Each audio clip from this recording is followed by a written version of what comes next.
the way artists and comedians now are going to be moving forward. I mean, I guess I have a question about cancel culture too for you and how the good old days. yeah, the good old days, and where I mean, do you feel that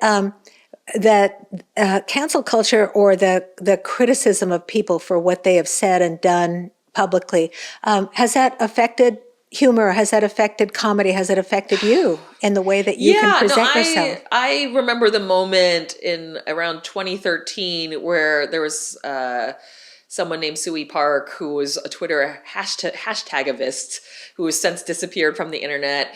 And her whole thing was calling other activists out, calling everybody out on the internet to the point that she started to trend cancel Colbert for an out of context tweet that from a joke that Colbert had made.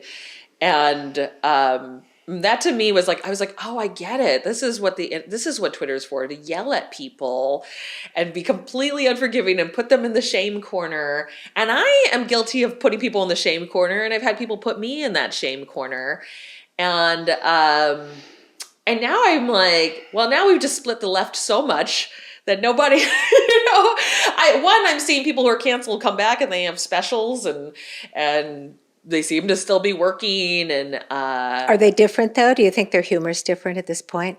I think there's a sort of well, I could speak broadly because there's no monolith around it, but when so many people are canceled, they all have to come back. It's they're still alive. They have lives to lead, and so they resurface. They rework their lives as reality TV stars, like the reality television villain. Who knew that this was going to be a thing that would warrant having its own show, its own genre?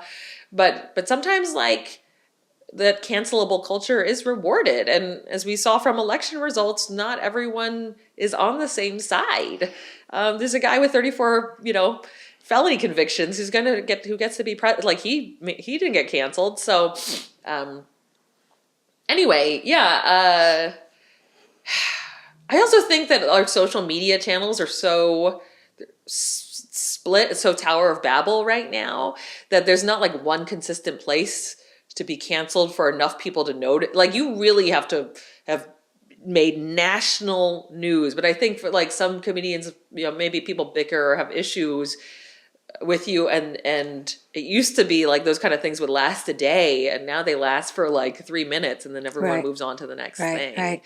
So, but it ties in some ways with what you're saying about maybe now it's time to be sensitive with your humor. Yeah. I mean, that was a revelation I had during the first Trump presidency, was maybe the most innovative thing I can do as a comedian is be earnest instead of trying to joke about everything. I mean, I was cracking a lot of tweets at bad politicians and stuff like that, but it felt like one of the rare in social media space is so fast and so quick jabs and stuff, and there's no nuance.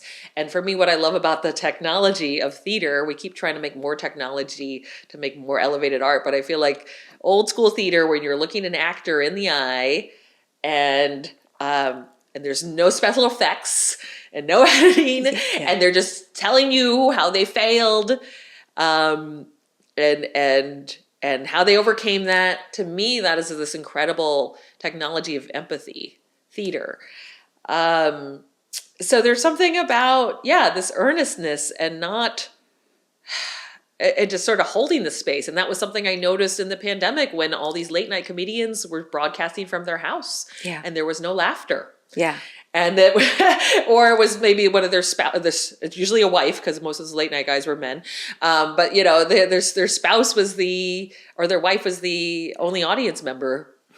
In the room laughing, and there was something sort of very human about that. Human and vulnerable is what I was thinking. Human and vulnerable. Yeah. Dave Chappelle, as many criticisms as I have about his stand-up specials, he did this piece, I think it was called 316.